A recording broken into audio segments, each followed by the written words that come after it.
I'm gonna tell you a story about a little girl named Maya. Growing up, Maya watched her mother live in a relationship filled with fear. She heard the arguments. She watched her mother be insulted and belittled. Sometimes things became physical, and sometimes there wasn't even a father at all. Maybe he was absent. Maybe he was emotionally unavailable. Maybe he simply wasn't there. Somehow children learn consciously and unconsciously by observation. Children do not only learn through what they are told, but instead they learn through what they repeatedly experience. And without realizing it, Maya started forming an idea of what love looked like. Love was unpredictable. Love meant walking on eggshells. Love meant trying harder when someone pulls away. Love meant staying even though you were hurting. She didn't know she was learning these things. She just knew this was what home looked like. And this is where things become interesting. Because as adults, we don't always feel attracted to things that are healthy.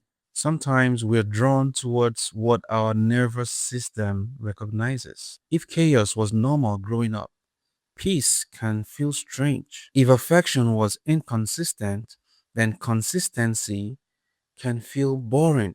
And if you had to earn someone's affection, someone loving you or giving you affection freely can utterly feel suspicious. And this is why someone can meet a genuinely kind person and say they're amazing, but I don't feel this back.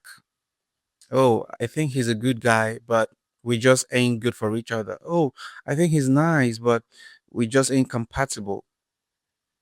Wrong. And then they meet someone who is emotionally unavailable and they become obsessed with this person. Why? Because sometimes familiarity feels like chemistry. What you know is what you're used to.